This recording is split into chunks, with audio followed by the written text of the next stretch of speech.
I'm going to be doing things a little differently today.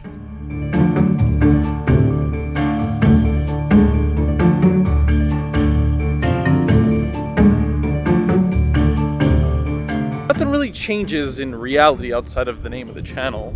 The one thing I can promise you guys can expect in the future as we continue to try to grow this channel is I want to do more community-based things. So if that's like free rolls here at the Lucky Lady, where I just host my own free roll tournaments for fans of the vlog, or just different things like that. I want to do more community-based things. I don't know if you guys would call it philanthropic. I'm not really giving away to the more needy, I guess. I mean, outside of what I do privately, but you know, I just want to just give back. I want to meet you all, and I just continue to work hand in hand with you all. The goal is to definitely, significantly more often be out and about, traveling more with the World Series of Poker coming around right around the corner from another really fun time of the year. So I'll see you guys all inside. Let's get into the session. It's going to be a big game, so let's buckle up.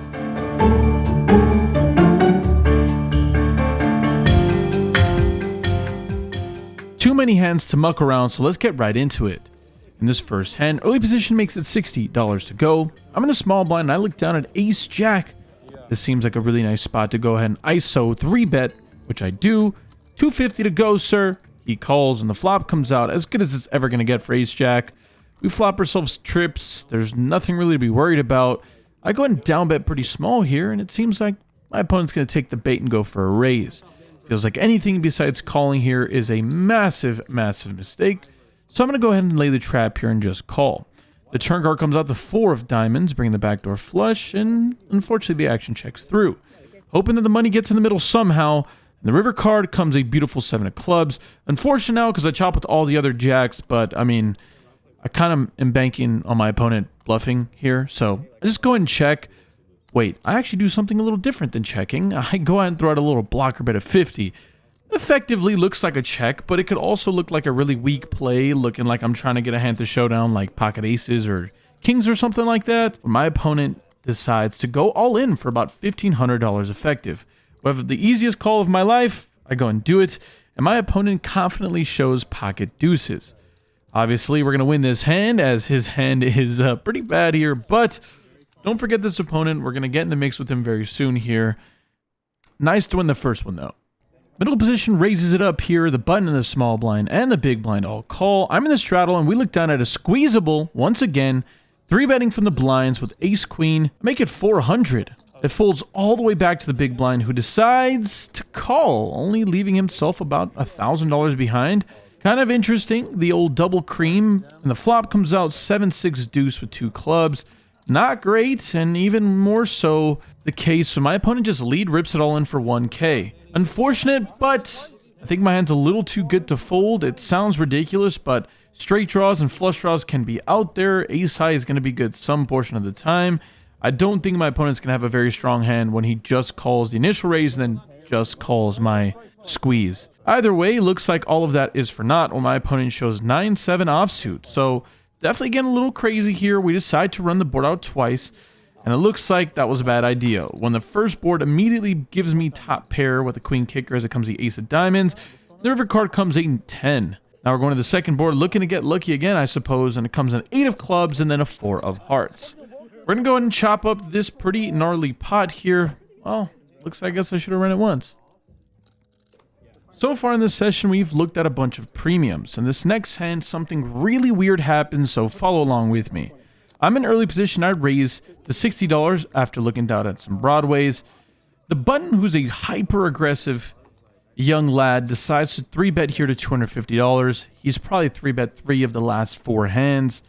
Doesn't mean he doesn't have it every time, but something oddly enough happens. When the small blind folds, his hand accidentally clips the dealer's hand when he was trying to collect other people's folded hands, and his hand flips over. It was like ace-6 offsuit or something like that. So something a little interesting here. Obviously, a little less likely for my opponent to have an ace here, less likely for them to have aces, which means that my hand could probably play as a decent little 4-bet. I go and just make the call here, and the flop looks pretty good to me as it comes king high. No flush draws really to worry about, and not really many straight draws. And when I check it over to my opponent, he bets 150 and I have an easy call. The turn card is when things get interesting, as it comes to 3 of diamonds, bringing it back to our flush draw. Also, when I check it over to my opponent, he bombs it for $1,000. Kind of a ridiculously over bet here, but I honestly don't even know what to do right here.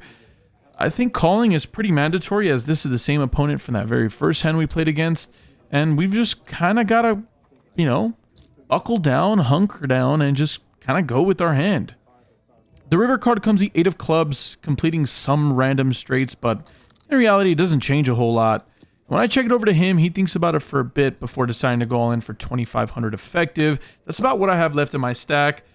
This is probably not as easy as it seems to most, but for me, against a specific player, it seems like I'm just going to have to close my eyes and make the call. If he's got it, he deserves to take my money, and he shows pocket sevens. Flopping middle set there.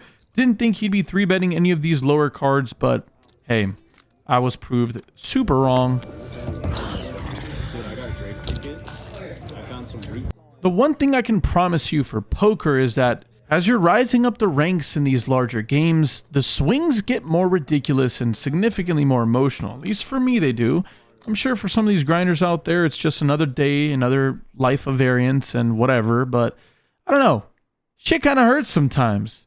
Middle position raises. I'm next to act, and I look down at ace-jack. I decide to 3-bet once again, getting a little aggressive. Our opponent decides to make the call, and the flop comes out jack 9-7 with 2 hearts. Super, super wet board. When he checks to me, I throw to c-bet for 200. At this point, our opponent check raises to 600. This is the same opponent that had that 9-7 offsuit call earlier. A little tricky for sure, but I think my hand's just too good to do anything besides just call sometimes. Going all in might be a little bit of a mistake, but in reality, pretty quickly makes a fold, and we take down a nicely sized pot to get us back in the right direction. I don't even get a chance to really comprehend that last hand, as honestly, not the biggest pot, but there was a lot going on there. When the next hand is dealt to me, the very next shuffle, we look down another playable hand, ace-10 of hearts. I raise to 60. The small blind decides to 3-bet to 250. We have an easy call. We flop top pair, 2-pair to be exact. My opponent checks it to me, and earlier he played a little trappy, so I just go ahead and play this a little cautiously, maybe even a little trappy myself, and check it back. The turn card is a beautiful 10 of clubs coming from outer space there. We make top 2 pair. My opponent checks to me, I bet 300, and he snap calls. Makes me feel like I should probably bet a little bigger, charging the flush draws and whatever the heck my random hands could have. River card comes the 6 of clubs, once again not changing very much. My opponent checks to me. Look, going over the size of the pot is absolutely immediately important to do. One, because I don't think my opponent's ever going to fold an ace, because I sure as hell wouldn't. So I just throw out a meaty bet of 1,500. I could not even get my bet out fast enough, as my opponent says call, and we are in fact good. Another interesting spot here where early position raises, and the small blind decides to 3-bet to 300. Well, considering how crazy an action this game has been to this point, when I'm next to act and I look down at ace-king suited, oh, we have the easiest spot to ever open the raising once again. I make it 1,200 to go. A little bit not great. Hard to get really called or action by a hand that I'm completely dominating. So ends up folding, and I think a subtle misplay of my hand here. Well, that last ace-king of spades worked, but not in the grandiose way. Hopefully this next one is even better. We open it up here with ace-king. The next to act decides to 3-bet to 250. The small blind decides to cold call. With the action back to me, it's a mandatory spot for us to 4-bet with the cold caller there. Sure, they can have some good hands, but hey, I got ace-king. Can't be that bad. Once again, I make a big size raise here to 1,200. Again, I'm just looking to get the stacks, or the middling stack, out of the way and maybe get a heads up against a small blind. Looks to work out well, as the third 3-better decides to fold. And then out of nowhere, the small blind back raise, double cream, 360, no scope, out of nowhere decides to go all in. Well, this is about a $4,500 jam. Whenever folding, I go ahead and make the call. We decide to run out the board 2 times here, and my opponent says that my hand is ahead. We flop 2-pair on the first board, and it holds up. And then the second board comes out 7-4-4. Looks like some shot opportunities are available, and then my opponent says that he has a club draw. The turn is a 9, looking to fade clubs here, and the river card is not a club, as it comes as 6 of spades. A $10,000 pot nearly is going to be chopped up after our opponent shows ace-6 of clubs. Good hand to you, sir. Look, at the end of the day, everyone loves a chop pot. Sometimes I like doing things a little bit on the sneaky side. I'm in the cutoff and I raise my broadways once again. A small blind makes a call. Looks like he's not really believing me. And it's going to be even harder to believe me when the flop comes out king, jack, jack. And when he checks to me and I check it back. Playing a little trappy here. A turn card comes a brick. When my opponent checks to me, we've started, we got to build a pot here. I bet for 75 and he pretty quickly calls. The river card once again comes an absolute brick, 3 of clubs. And look, we didn't get to this river as an OMC type to not get ourselves a little bit of OMC value. I do things a little different here, mixing the old with the new, and going over the size of the pot. I bet a massive $350, looking to get my opponent to call with all inferior kings and all middling pairs. Obviously, I think I would have heard from a jack either on the turn with the check raise or on the river with the lead out. So I'm almost completely discounting that.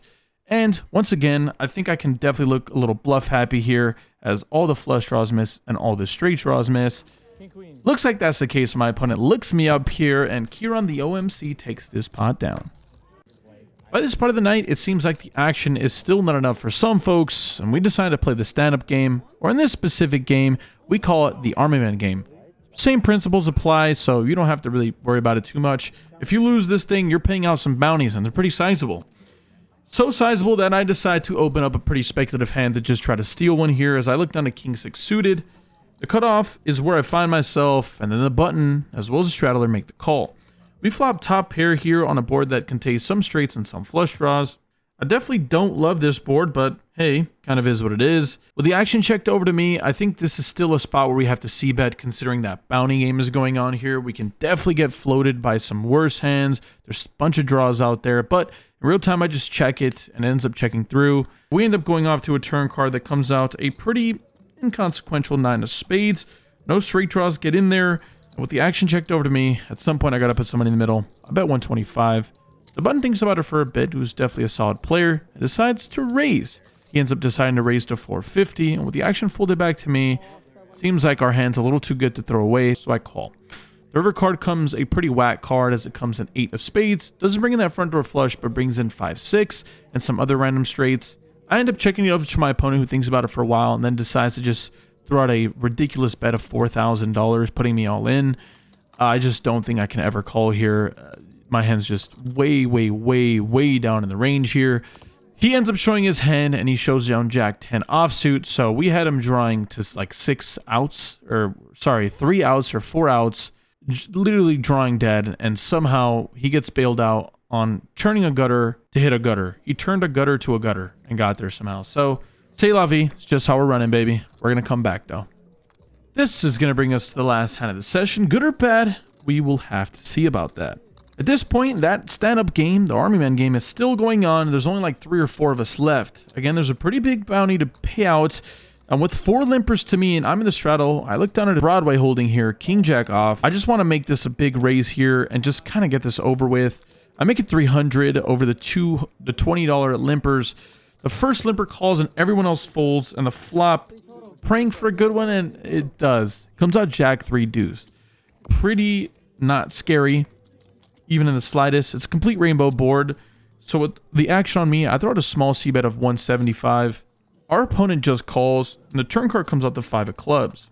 I decide to throw out a big, meaty bet here at this point, looking to target all middling pairs, and there's just a ton of top pairs for my opponent to just be limp calling with. So I make it 1,200, and he decides to make that move. He goes all in for $3,000. I go ahead and make the call.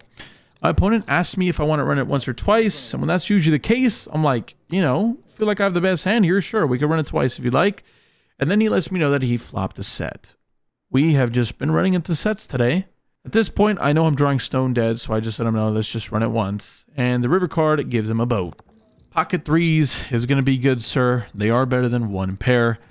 Unfortunate for us here, as today's session was a super swingy one. We just couldn't get the hold of it, to be quite honest, but hey, you can't win everything. Our massive heater, we can pretty comfortably say right now, has come to a halt. I can do this with my eyes closed. It's too easy. It's too easy. I can do this with my eyes closed. It's too easy. Well, that wasn't what we had planned. Unfortunately today, We ran into a bunch of unavoidable, kind of coolery spots. Top pair, good kicker in a bunch of spots. Weird. I was a little frustrated, but granted, I can't beat myself up against two opponents that, you know what they say, it's like when they got it, you just gotta pay them off. They just deserve it. Super swingy session, immediately go up 2K, then lose a 10K pot, then go up 1,500. So I got up to like a 6K stack and then dwindled all the way down to like 600.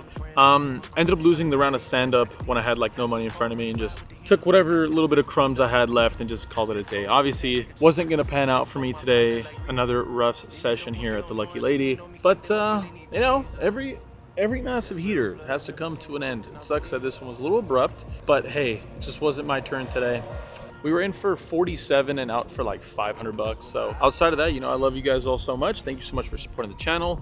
If you guys like these type of videos with the action getting crazy, the one way you can support is by dropping a like. It's free. It goes a long way. You can also be a channel member. I do giveaways, channel member stuff all the time. And you guys can see all the videos when they come out beforehand. It's actually pretty solid. If you guys want to play with me on Sundays, you can meet me at the Lucky Lady here. I run my own 2-3 and 2-5 public game. It's a ton of fun.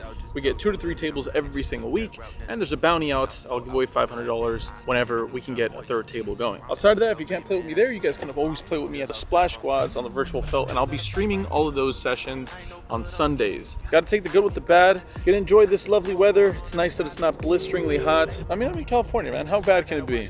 I'll see you guys soon. Love you all dearly. It's the same old game, ain't nothing really changed but the mileage on the meter of the beamer. You get cold when you ride with the heater.